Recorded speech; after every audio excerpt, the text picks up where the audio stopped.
finishes off in style. A magnificent strike into the crowd. வணக்கம் நண்பர்களே, welcome to my channel cocktail furious. இப்போ நம்ம பார்க்க போற video West Indies versus South Africa third T20யோட review தான் பார்க்க போறோம் கைஸ். அண்ட் 3 T20 இது வரைக்கும் கிங்ஸ்டன் ஜமைக்கால தான் நடந்திருக்கு. அண்ட் இந்த மேட்ச்லயும் வெஸ்ட் இண்டீஸ் வந்து பாத்தீங்கன்னா கெத்தா வின் பண்ணிட்டாங்க 8 விக்கெட்ஸ் வித்தியாசத்துல. ஒரு தரோ டாமினேஷன் நம்ம சொல்லலாம். So poor performance from south African team is continuing தான் சொல்லணும். இன்னும் ஒரு 3 T20 இருக்கு, அது வேர்ல்டு கப்க்கு அப்புறம் விளையாடுவாங்க.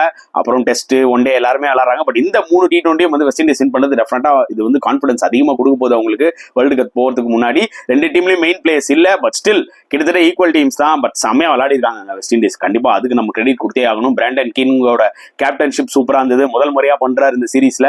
கண்டிப்பா நிறைய பாசிட்டிவ்ஸ் இருக்கு. ஃபியூச்சர் கேப்டனாக வர வாய்ப்புகள் நிறையவே இருக்கு. ஏன்னா அவரோட கேப்டன்ஷிப் ஸ்கில்ஸ் அந்த லெவலுக்கு இருந்தது. போலிங் சேஞ்சஸா இருக்கட்டும், அண்ட் வே அவர் வந்து பாத்தீங்கன்னா பேட்டிங்ல ரெஸ்பான்சிபிலிட்டி எடுத்ததா இருக்கட்டும், 3 T20லுமே சூப்பரா இருக்கு. அண்ட் சவுத் ஆப்பிரிக்கா பொறுத்த வரைக்கும் டிசப்பாயிண்டிங் பெர்ஃபார்மன்ஸ்ங்க. அவங்களோட மிடில் ஆர்டர் டெஃபினட்டா இந்த ஸ்லோ பிச்சில் திணறாங்க. அதுவும் அகைன்ஸ்ட் குவாலிட்டி ஸ்பின் டெஃபினட்டா திணறாங்க. அது வந்து எவிடென்ட்டா தெரியுது. டிகாக்கோட இன்டிஃபரண்ட் ஃபார்ம் அதுவும் ஒரு பெரிய விஷயத்துல பாதிச்சது ஆக்சுவலா இந்த சீரீஸ்ல. கண்டிப்பா சொல்லி ஆகணும். ஏன்னா போலர்ஸும் ரொம்ப எக்ஸ்பென்சிவா போறாங்க. யாருமே ஒரு விக்கெட் டேக்கிங் போலர்னு சொல்லவே முடியல இந்த பர்டிகுலர் சீரீஸ்ல. நான் ஸ்பெசிபிக்கா சொல்ல வரேன். நார்கிலாம் விளையாடினாரு, கோட்ஸிலாம் விளையாடினாங்க, ஆனா தர்மடி வாங்கிட்டாங்க எல்லாருமே. எனக்கு என்ன ஒரே விஷயம் பிடிக்கலன்னா, ஒட்டேனல் பாட்மன் சொல்லி ஒரு பர்சன் டெபியூ பண்ணாரு. ஓகே, அவர் நல்ல SA T20, அவருக்கு சன்ரைசர்ஸ் டீம்ல தான் இருந்தாரு, நல்ல SA T20, அதனால டெபியூ பண்ணாரு. ஃபர்ஸ்ட் மேட்ச் போட்டு 3 விக்கெட் எடுத்தாரு. அதுக்கப்புறம் அவருக்கு அடுத்த 2 மேட்ச்லயும் பெருசா ஆப்பர்ச்சுனிட்டி கொடுக்கல. அதான் எனக்கு ஏனே தெரியல. ஏதாவது இன்ஜுரியா இல்ல என்ன ரீசன் எனக்கு தெரியல. பட் நிஜமாவே சம்டைம்ஸ் அவங்க பிளேயிங் 11 செலக்ஷன்ஸ் வந்து ரொம்ப வியர்டா இருந்துச்சுன்னு தான் என்னோட ஒரு கருத்து. எனவே இந்த மேட்ச்ல வந்து பாத்தீங்கன்னா டாஸ் வின் பண்ணி பேட்டிங் எடுத்தாங்க சவுத் ஆப்பிரிக்கா. இப்பதான் புரிஞ்சுக்கிட்டாங்க ஸ்லோ பிச்ல பேட்டிங் ஆடுறது பெட்டர்னு. பட் டாஸ் வின் பண்ணா மட்டும் பார்த்தாது பேட்டிங் ஒழுங்கா விளாடணும். அவங்களால 163 தான் அடிக்க முடிஞ்சது. ஆக்சுவலி அவங்களோட கேப்டன் வேண்டர் டசன் அவர் மட்டும் ஒரு நல்ல நாக் விளாடினார், 51 of 31, அண்ட் முல்டர் ஒரு 36. இதெல்லாம் மிடில் ஆர்டர்ல வந்தது. டாப் ஆர்டர்ல இனிஷியலா ஆக்சுவலா டிகாக்கும் இவரும் செமையா ஸ்டார்ட் பண்ணாங்க, ரீசா ஹென்ட்ரிக்ஸும். பட் ஸ்டார்ட் பண்ண அளவுக்கு டக்குன்னு 2 பேர் பேக் டு பேக் அவுட் ஆனோடனே திருப்பி ஒன்ஸ் அகைன் அவங்க மிடில் ஆர்டர் ஃபெயிலியர். அந்த ரெக்லெட்டனா இருக்கட்டும், பிரீத்ஸா இருக்கட்டும், எல்லாருமே டேலண்டடா தெரியுறாங்க. பட் கிளியரா தெரிஞ்சது ரெக்லெட்டன் லெஃப்ட் ஹேண்ட் பேட்ஸ்மேன் நல்ல டேலண்ட் இருக்கு. பட் அகைன் ஸ்பின் கொஞ்சம் திணறாரு, ஸ்லோ டெலிவரிஸ் போனார்னா ஏர்லியரா ஆடுறாரு. 3 மேட்சுமே ஃபெயிலியர். பிரீக்ஸ் வந்து பாத்தீங்கன்னா அவருக்கு நல்ல டேலண்ட் இருக்கு. அவரும் பாத்தீங்கன்னா நல்ல ஷார்ட் செலக்ஷன் கொஞ்சம் கேர்ஃபுல்லா கான்சென்ட்ரேட் பண்ணாருன்னா அவர் நல்ல பிளேயரா வரலாம். அவர்கிட்ட அவர் விளையாடும் போதே தெரியுது ஓகே இந்த பிளேயர் கிட்ட சரக்கு இருக்குன்ட்டு. பட் அன்பார்ச்சுனேட்லி அவர் அவுட் ஆகிற விதம்லாம் பாத்தீங்கன்னா புவர் ஷார்ட் செலக்ஷன்ஸ், அது கிளியர் எவிடென்ட்டா தெரியுது. அது பொறுத்து வந்து பார்க்கலாம் இன்னும் மேட்சஸ் ஆப்பர்ச்சுனிட்டி அவர் கிடைக்க இம்ப்ரூவ் ஆவாரான்னு சொல்லிட்டு. ஸோ அவரும் 3 ஃபெயிலியர். ஸோ டாப் ஆர்டரும் ஒரு மாதிரி ரீசா ஹென்ட்ரிக்ஸ் தவிர டிகாக் வந்து ஒரு மேட்ச் தான் அடிச்சாரு, அதுக்கப்புறம் பெருசா அடிக்கல. அண்ட் ரெசர் வேண்டர் டசன் வந்து இந்த மேட்ச் பெர்ஃபார்ம் பண்ணி காமிச்சாரு. பட் ஸ்டில் 163 வந்து ரொம்ப பிலோ பார் ஸ்கோர்னு கிளியரா தெரிஞ்சுதுங்க. அண்ட் போலிங் வைஸ் எடுத்துக்கிட்டா ஒபேத் மெக்காய் நல்லா போட்டு 3 விக்கெட் எடுத்தாரு.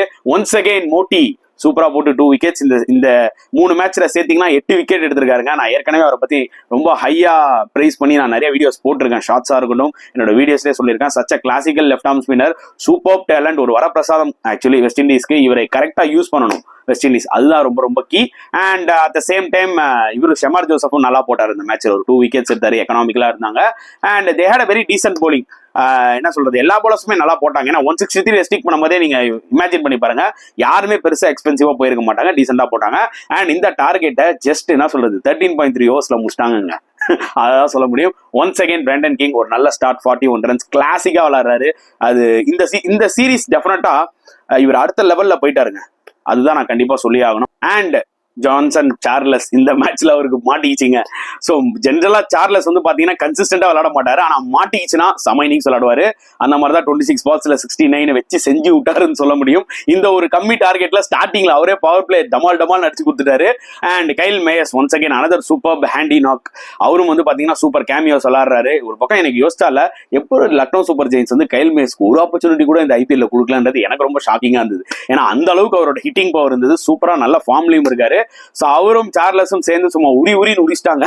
8 விக்கெட் வித்தியாசத்துல கம்ஃபர்டபுளா வின் பண்ணிட்டாங்க. அண்ட் சவுத் ஆப்பிரிக்காவோட போலிங் எடுத்துக்கிட்டீங்கன்னா அங்கேயும் சொல்லிக்கிற அளவுக்கு எதுவும் இல்லைங்க. அந்த பீட்டர் போன மேட்ச் டெபியூ பண்ணார் பாத்தீங்களா, அவர் ஒரு விக்கெட் எடுத்தாரு. அவர் பார்க்கறதுக்கு கொஞ்சம் டீசெண்டா போடுற மாதிரி இருந்தது. பட் ஒன்ஸ் அகைன் நார்கி செம எக்ஸ்பென்சிவ். இன்னொரு பக்கம் கோட்ஸி அவரு மரண எக்ஸ்பென்சிவ். மற்ற போலர் எல்லாரையுமே அடி நடிச்சிட்டாங்க. ஸோ சவுத் ஆப்பிரிக்கா அந்த world cup T20 world cup போறதுக்கு முன்னாடி நிறைய கன்சர்ன்ஸ் இருக்குங்க. அவங்க எக்ஸ்பீரியன்ஸ் பிளேயர்ஸே அவுட் ஆஃப் ஃபார்ம்ல இருக்காங்க, பேட்ஸ்மேன்ஸ். புரியுதா உங்களுக்கு?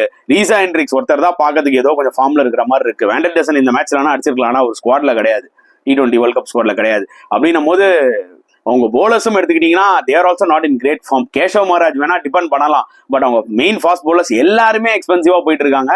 யாருமே not in good shape and good form தான் சொல்ல முடியும். பார்க்கலாம் ஒரு ரீஜெனுவேட்டடா வந்து T20 வேர்ல்ட் கப் பெர்ஃபார்ம் பண்றாங்களான்னு சொல்லிட்டு. இப்போதைக்கு west Indies are looking so good, அதை மட்டும் நான் டெஃபினட்டா சொல்லிக்கிறேன். ஸோ 3-0 வின் பண்ணிட்டாங்க. இதோட இவங்க வந்து கிளம்பிடுவாங்க. இப்போ என்ன சொல்றது, லைக் வெஸ்ட் இண்டீஸ் அவங்க ஹோம் தான், எங்கேயும் கிளம்புறதுக்கு இல்லை. ஸோ T20 வேர்ல்டு கப்பே இங்கேயும் USA தான் நடக்க போகுது. So they will be preparing for the T20 world cup தான் நான் சொல்ல முடியும். ஸோ வெயிட் பண்ணி பார்க்கலாம் கைஸ் எப்படி போக போகுதுன்னு சொல்லிட்டு. ஐ திங்க் கண்டிப்பா நீங்க இந்த சீரிஸ் ஃபுல்லா என்ஜாய் பண்ணிருப்பீங்க என்னோட ரிவ்யூல. அண்ட் அட் சேம் டைம் உங்களோட கருத்துக்களை மறக்காம கமெண்ட் செக்ஷன்ல போட்டுருங்க. இந்த வீடியோ பிடிச்சிருந்தா லைக் பண்ணுங்க, ஷேர் பண்ணுங்க, முடிஞ்சா சப்ஸ்கிரைப் பண்ணுங்க. நெக்ஸ்ட் வீடியோல பார்க்கலாம் ஃப்ரெண்ட்ஸ். அண்டில் தென் பாய்.